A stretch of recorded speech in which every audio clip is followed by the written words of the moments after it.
Son las 8:44 de la mañana, estamos de vuelta aquí en No Hay Derecho.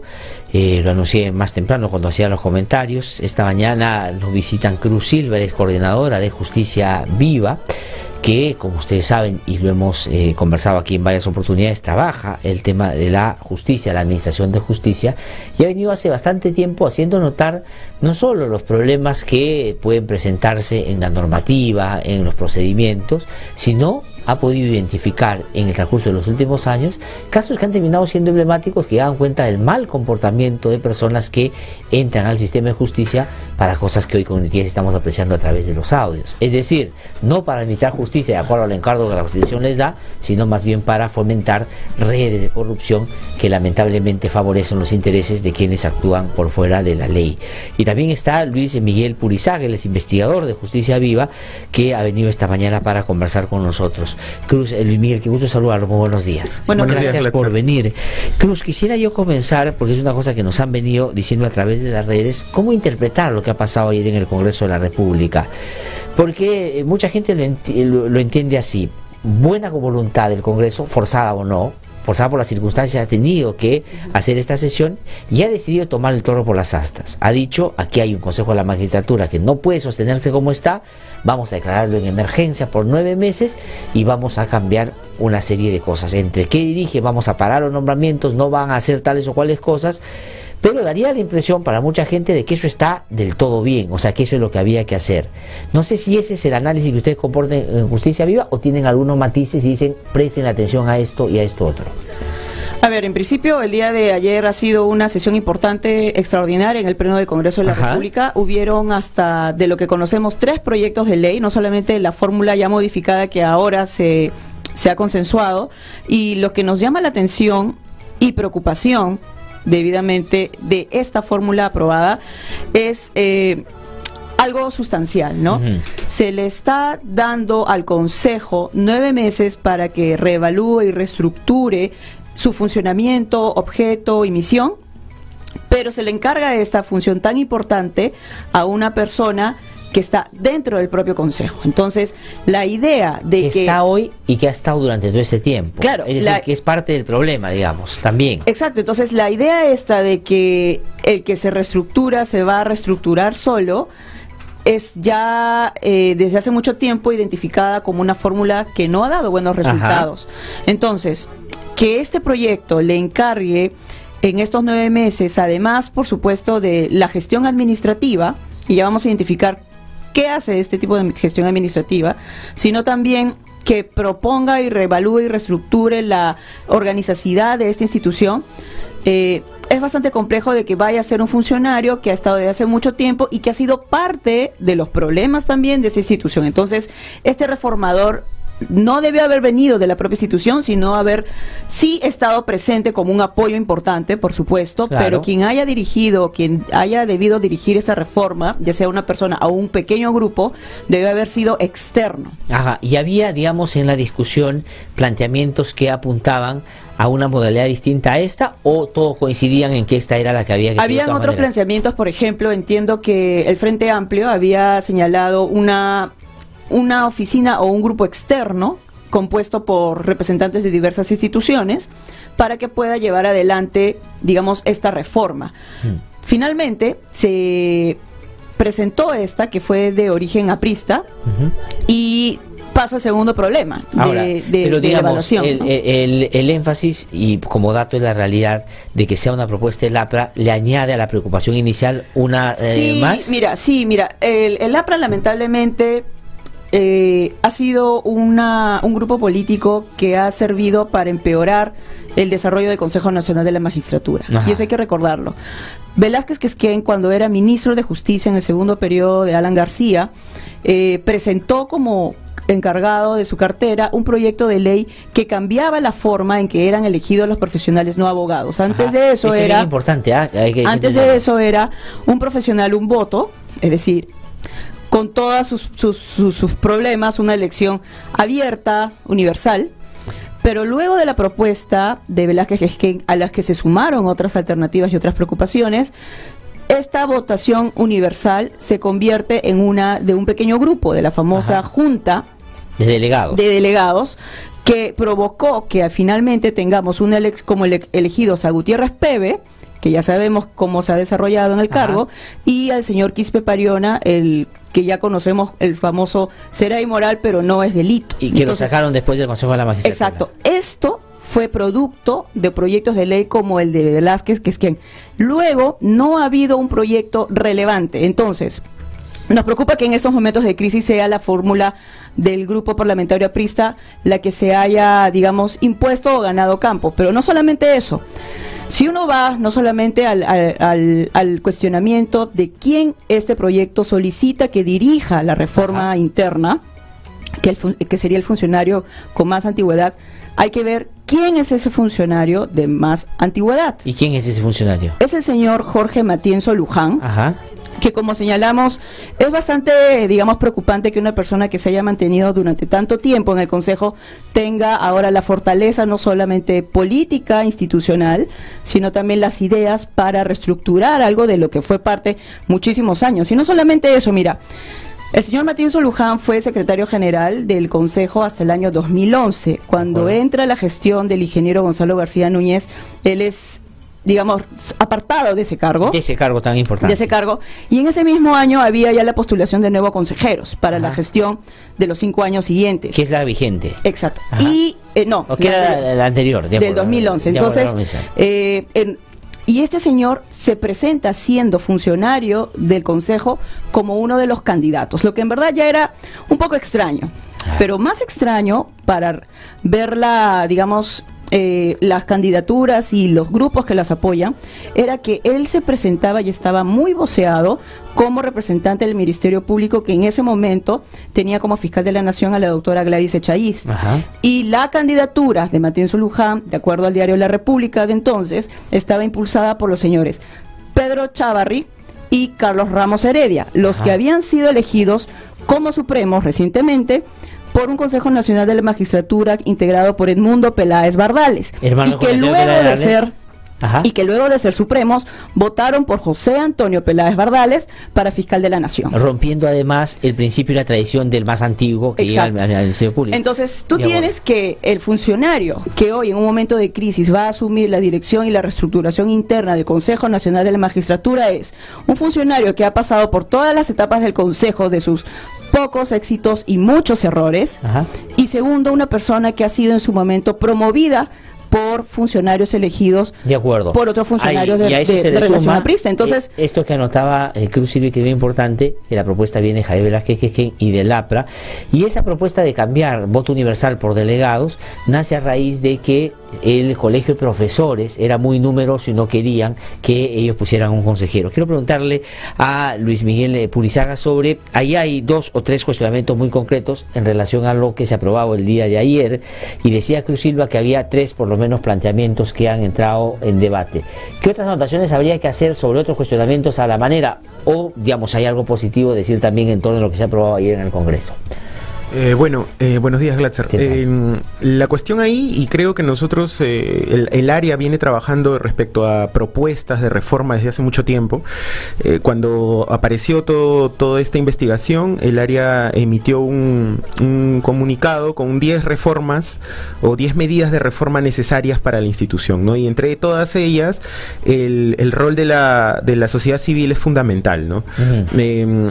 El día de ayer me parecía, no recuerdo exactamente, en una entrevista le preguntaban a un magistrado, no recuerdo si era un magistrado, era un académico, jurisconsulto del derecho, no lo sé, y decía la importancia del rol de los abogados dentro de el Consejo, ¿no? Para las ratificaciones. Y es cierto, es importante para ver la calidad de las resoluciones que se dan, para ver los criterios jurisdiccionales que se utilizan al momento de emitir estas resoluciones, las resoluciones judiciales, pero démonos cuenta de que lo que nos hemos encontrado aquí es de que hay todo un aparato, una red con actores que conocen muy bien del derecho y que más bien utilizan el derecho como un arma para sacarles ventaja y beneficio, ¿no? Entonces, es muy posible que si uno lee desde solamente el enfoque jurídico las resoluciones emitidas por magistrados como por ejemplo Inostroza Zapariachi, nos vamos a encontrar de que jurídicamente están muy bien estructuradas, tienen una lógica muy sólida, judicialmente hablando, jurídicamente hablando. Pero me parece que justamente estos actores son los más peligrosos, porque al conocer de una forma tan buena el derecho, son capaces de torcerlo de la manera a su conveniencia, ¿verdad? Ajá, o sea, digamos, entonces, le dan un manto de legalidad a aquello que claramente favorece a un interés muy concreto. Exactamente. Entonces, el criterio del conocimiento, de mayor conocimiento jurídico, el criterio de aquella persona que tiene más cartones o reconocimientos judiciales, o aquella persona que más conoce el derecho, no necesariamente, y con esto nos estamos dando, con lo que está pasando ahora nos estamos dando cuenta de forma muy clara, no necesariamente garantiza de que sea la mejor elección, ¿no? Entonces yo creo de que en ese aspecto la importancia de la sociedad civil dentro de este sistema de selección es fundamental, ¿no? De acuerdo. Ahora, pero esto tiene que ser una discusión, como se ha dicho ya en varias oportunidades, a distintos tiempos, porque nos podemos poner la trampa de la reforma constitucional y creer que ese es el gran salvador del tema. Ahora está bien, la emergencia, ya ustedes han anotado qué cosas hay que hacer, pero hay otras cosas que en los próximos meses se van a desarrollar. Por ejemplo, la elección del presidente del Poder Judicial.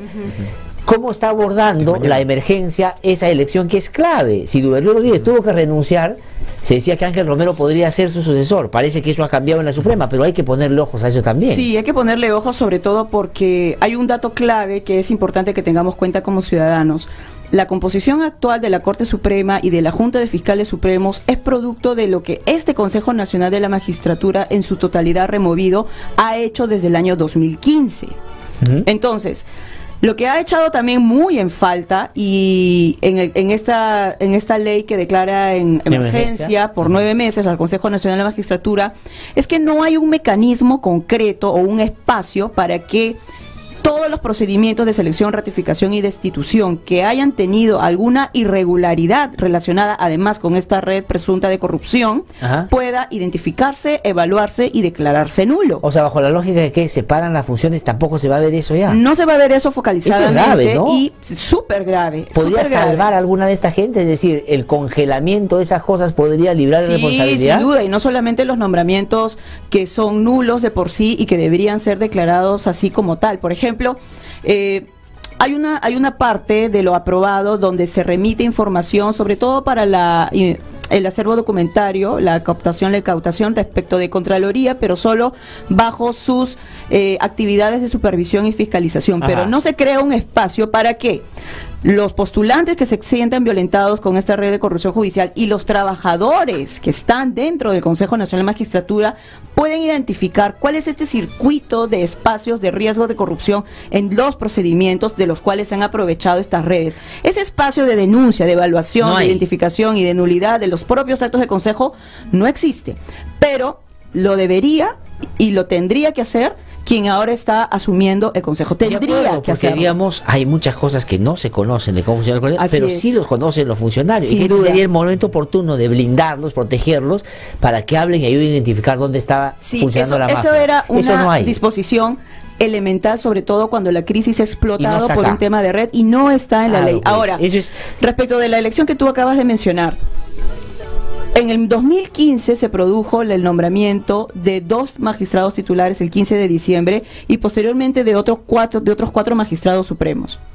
Y dentro de esos nombramientos está el nombramiento del doctor César Inostroza Pariachi y de Ángel Romero Díaz, que hasta algunas semanas era el casi asegurado candidato ganador de la presidencia de la Corte Suprema a finales de diciembre. Solamente para que los oyentes puedan saber quién es quién. Eso parece conocidísimo, pero Ángel Romero es aquel personaje con el que se escucha en un audio hablar con Inostroza sobre la Sala Penal Nacional, sobre Carhuancho, y le dicen, pues hay que conversar a quienes manejamos en la sala, ¿no? Sí, ha sido protagonista de ese audio, pero para saber un poco más quién es Ángel Romero fue un personero del APRA, ha sido un abogado que estuvo muy activo en el caso paradigmático de casinos y tragamonedas, que tuvo el cuestionamiento de haber sido muy posiblemente una fachada de otras actividades ilícitas, y por eso el cuestionamiento sobre este gran caso.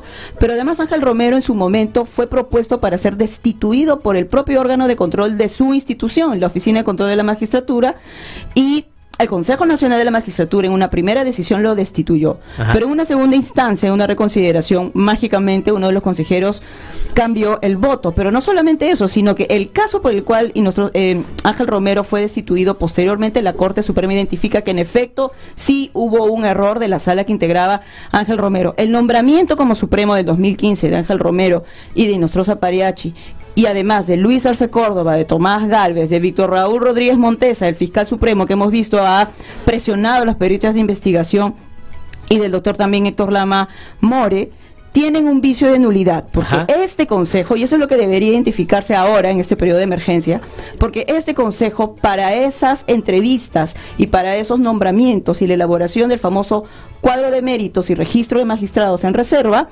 juramentó fuera de la ley y fuera de la Constitución a un consejero por el Ajá. periodo solo de 2 ¿Cuál es el nombre? meses. Teódulo Santos Cruz, O sea, como estuvo representante del solamente Poder 2 Judicial. meses y, digamos, no hay ningún basamento legal para eso. Tengo que irme a una pausa, pero les pido por favor que se queden unos minutitos más, porque regresamos para desarrollar este día y preguntar además qué otros pasos hay que dar, porque acaban de salir nuevos audios del fiscal de la Nación también, digamos, sobre el fiscal de la Nación, donde Inostroza Pariachi habla con Toño Camayo, este empresario, y le dice hay que hacerle prensa, porque los caviares ya están vetando al nuevo fiscal de la Nación. ¿Qué significa eso? Vamos a una pausa, regreso en un instante después de los titulares.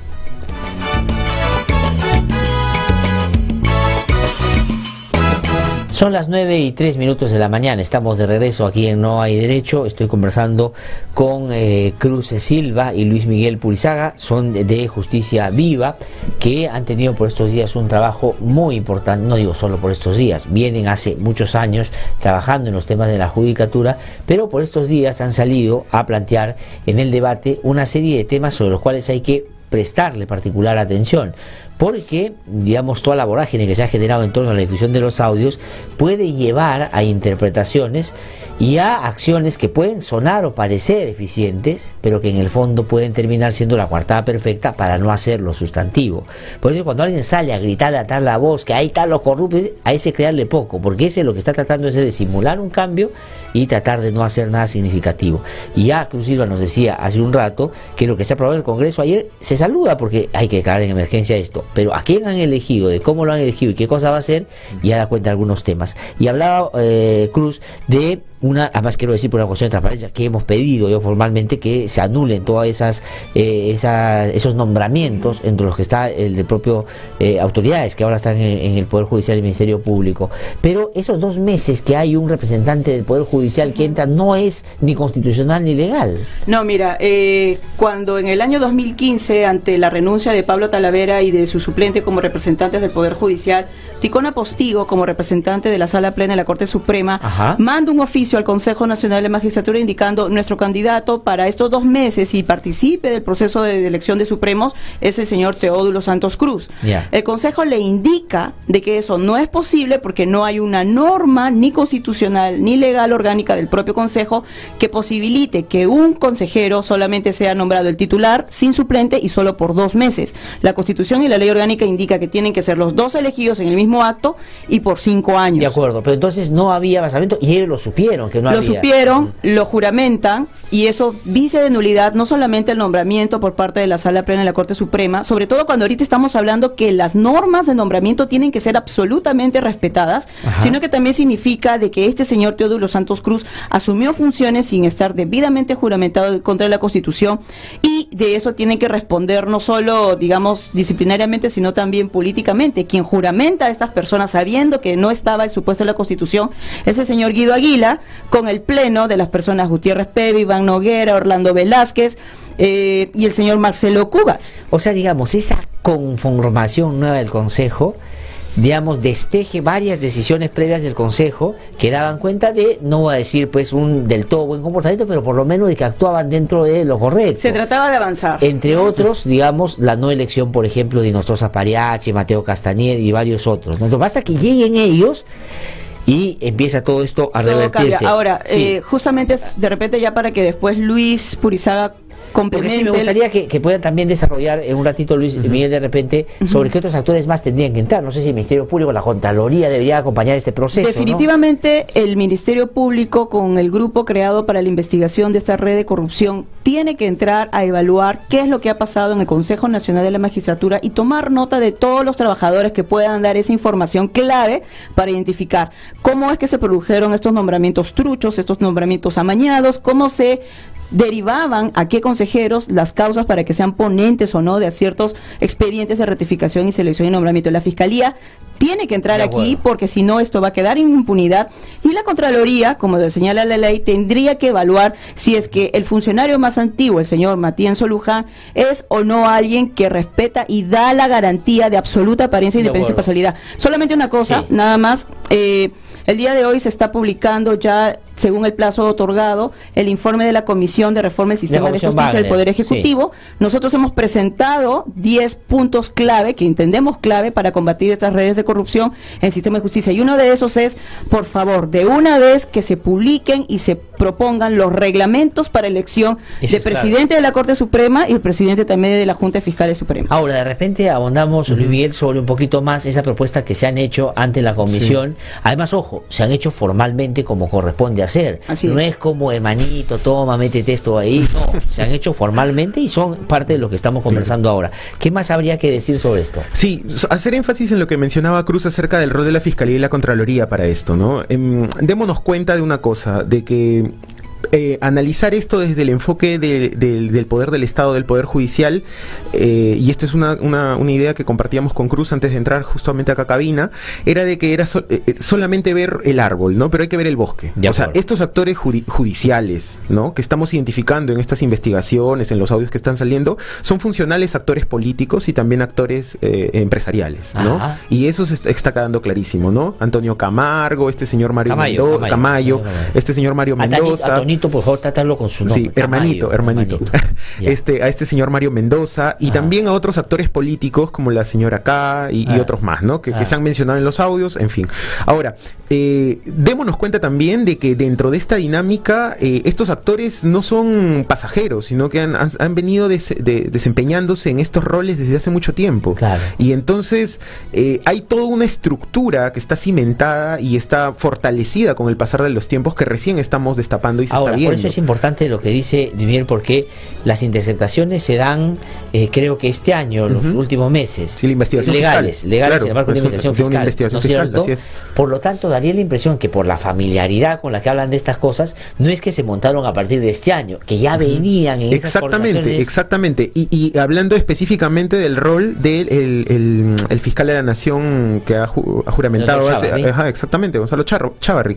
Claro, cuando él menciona y dice, bueno, pero sí, con el señor Inostroza nos conocemos de muchos años, no es que estemos dudando solamente de la amistad, sino también los lazos, la familiaridad y sobre todo que ambos y muchos más pertenecen a esta misma estructura que está solidificada y fundamentada en el tiempo. Y por las tratativas que hay en los audios, o sea, no es que hablan porque uno podría hablar y decir, compadre, mira, entonces aquí el fin de semana, ¿no es cierto? Acá no estamos solo hablando de independencia, sino apariencia de independencia, y eso es una de las cosas importantes en todo esto. ¿Y por qué en un juez o en un fiscal la apariencia o indebida, ¿no es cierto? O puede terminar siendo un problema para el desarrollo. Mira, Glatzer, en el caso de magistrados, jueces, la apariencia de independencia e imparcialidad lo es todo. Sí, o sea, no es cuestión solamente de serlo, sino también de parecerlo. Si tú no lo pareces, entonces estás creando dudas acerca de la función que realmente vas a realizar, y un juez, me parece a mí, que no tenga esta apariencia de independencia, no tiene nada. O sea, ¿cómo podemos confiar en un sistema de administración de justicia que aparentemente no nos da garantías de independencia o transparencia? Es imposible. Tengo que ir terminando. Cruz, quería preguntarle por... entra este nuevo momento, hay una emergencia, se entra al Consejo Nacional de la Magistratura, ojalá se cambie, que no sea la figura de un personaje que ha sido parte del problema y que puede terminar siendo funcional a quienes que quieren que más bien se vayan borrando las huellas en el Consejo.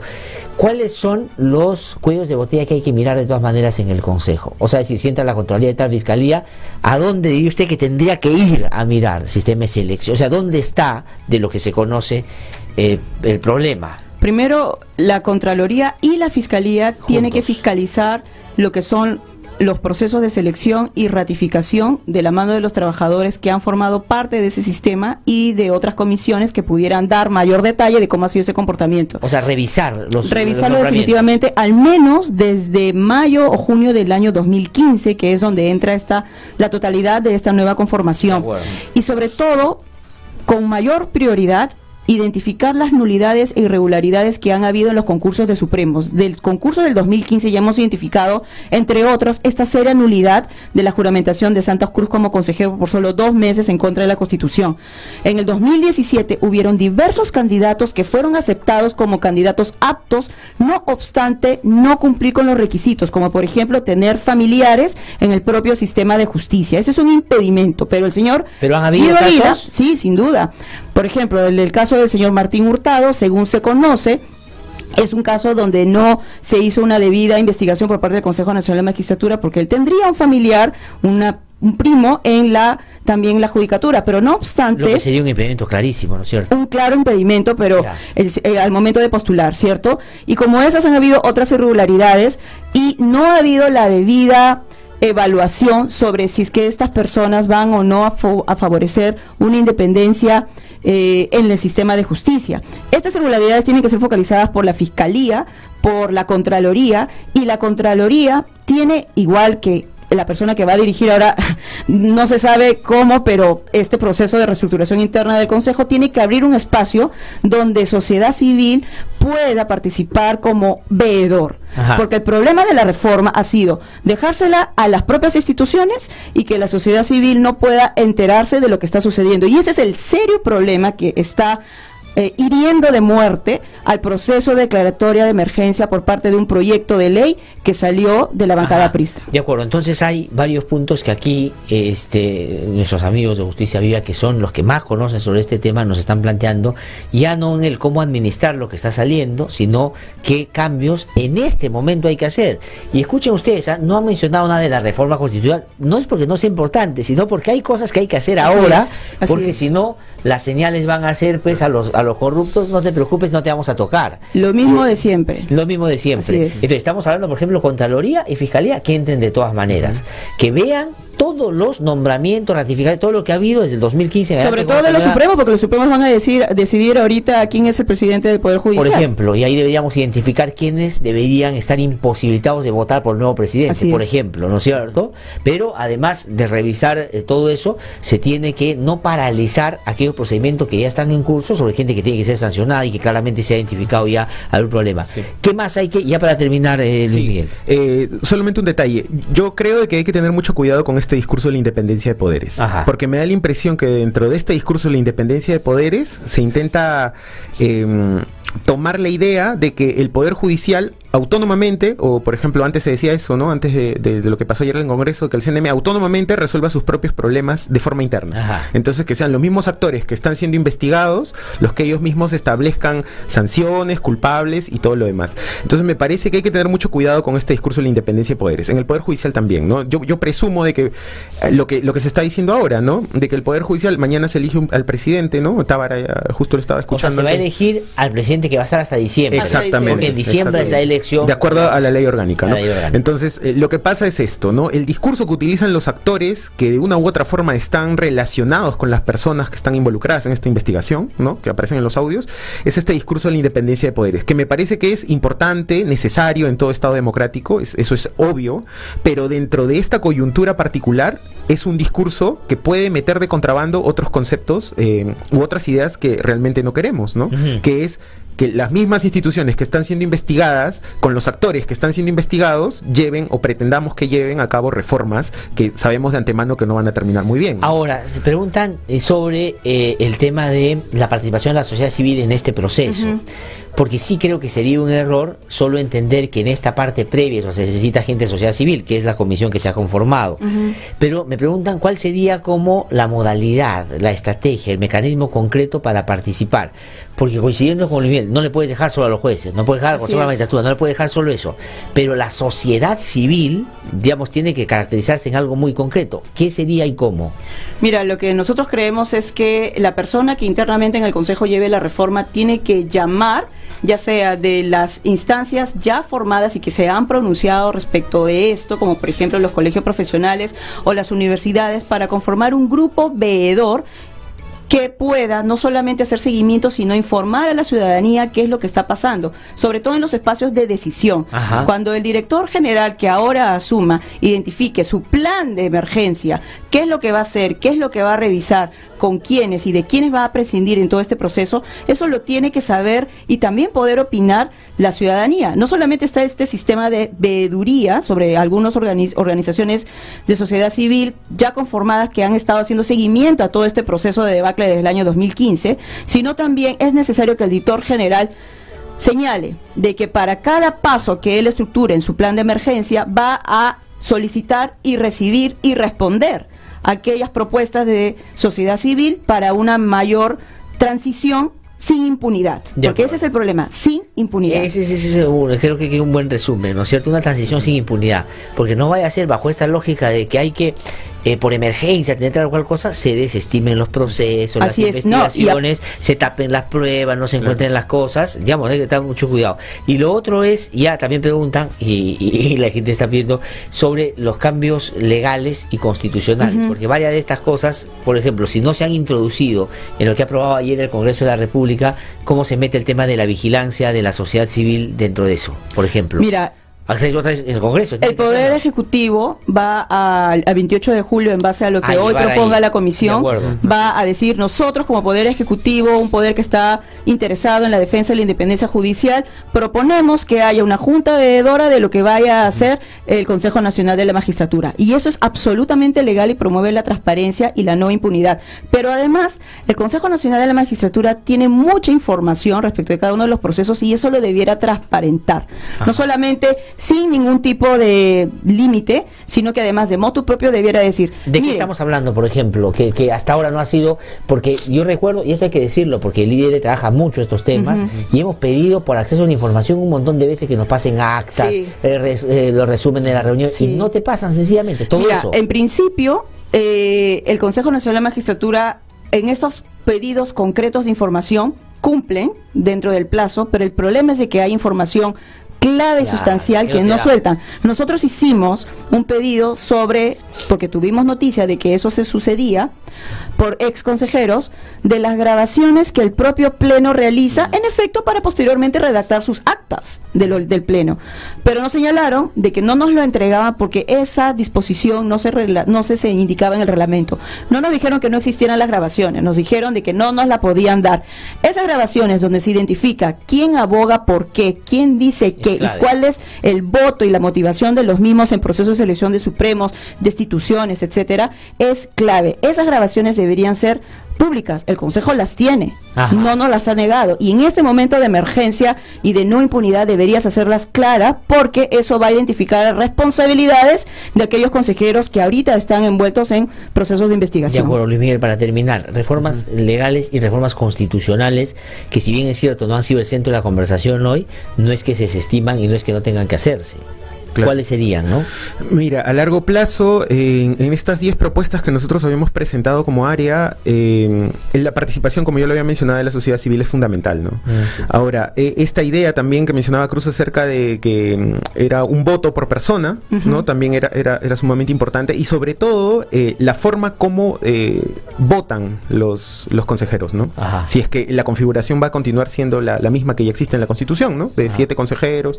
Ahora, me parece increíble que no se sepa exactamente cómo vota cada uno de estos 7 consejeros, ¿no? Y es muy interesante porque no sé si recuerdan en la entrevista que le hacen a Iván Noguera en el Congreso, ¿no? La comisión del Congreso, él mismo dice cuál era el mecanismo, ¿no? Una forma muy oronda lo menciona, cuál era el mecanismo por el cual se hacían los votos secretos y al final se destruían para que no quedaran rastros de cómo había votado cada uno. Yo la verdad le tomo, digamos, me merece poca seriedad ese señor. Yo pensé que estaba actuando, pero resulta que es verdad. No, es así, dice que así se llevan a cabo. votaban y después rompían su voto y nadie sabía por quién había votado. Exactamente. Claro, ahí estaba, pues obviamente. Y al final mayorías y todo se armaban porque estaban conversadas, ¿no? Claro, exactamente. Entonces, no quedaba claro cuál era el criterio objetivo, por ejemplo, que en una entrevista a un magistrado para una ratificación, en una entrevista, teniendo un postulante que en el examen escrito, qué sé yo, tenía baja puntuación, en la entrevista se disparara, ¿no? Claro. Entonces, ¿cuál era el criterio? ¿Cuáles eran las cosas de que eso no se puede saber? Exactamente, no había forma de saberlo. Ahora, lo que sabemos es que si bien es cierto el discurso, como en su pasado recuerdas que los exámenes escritos de Supremos eran incinerados y luego aparecían que estaban todavía enteros, ¿verdad? Hay que tener en cuenta si es que este discurso también es verdad hoy. Dijo el consejero Noguera que era el que se rompía, pero de lo que nosotros tenemos información y por eso es tan importante que alguien que no esté dentro del Consejo también pueda ver lo que está pasando, y además de Contraloría y Fiscalía, que existen registros que identificarían 7 votos, más no respecto a qué consejero, pero sí existen los votos y el puntaje que señalaron para cada una de las entrevistas. Entonces, el registro está, no completo, pero sí sería interesante y es posible conocer, por ejemplo, de los 7 votos, quienes dieron el puntaje de 100. Cuando normalmente eso merecía un 50. Ahora, yo me acuerdo, se puede identificar. Tengo que terminar ya. Yo me acuerdo una vez comentando sobre eso. ¿Cuándo postuló la primera vez Ignacio Zaparachi para fiscal supremo? 2010. 2010. Yo estaba en otra radio haciendo un programa y hablé y dije, este señor, que se llama José Nostroza Pariachi, ha sacado 100 en currículo. 100. Yo dije, este señor no hay que hacerlo fiscal supremo, hay que hacerlo fiscal de la nación de frente. ¿Cómo sacar 100 en todo? Y me llamó. Y me dijo que cómo dudaba yo de sus credenciales, ya había publicado libros que él tenía, todo. Ahí está, tal cual. Cruz Silva y Luis Miguel Brizaga han estado conmigo aquí esta mañana. Muchísimas gracias. Felicitaciones por el trabajo. Buenos días. Tengo que ir a una pausa y es momento de las noticias del micro noticiero. Wilder Orbegoso y Enzo Anchante Estañac con la información para ustedes. Adelante, colegas.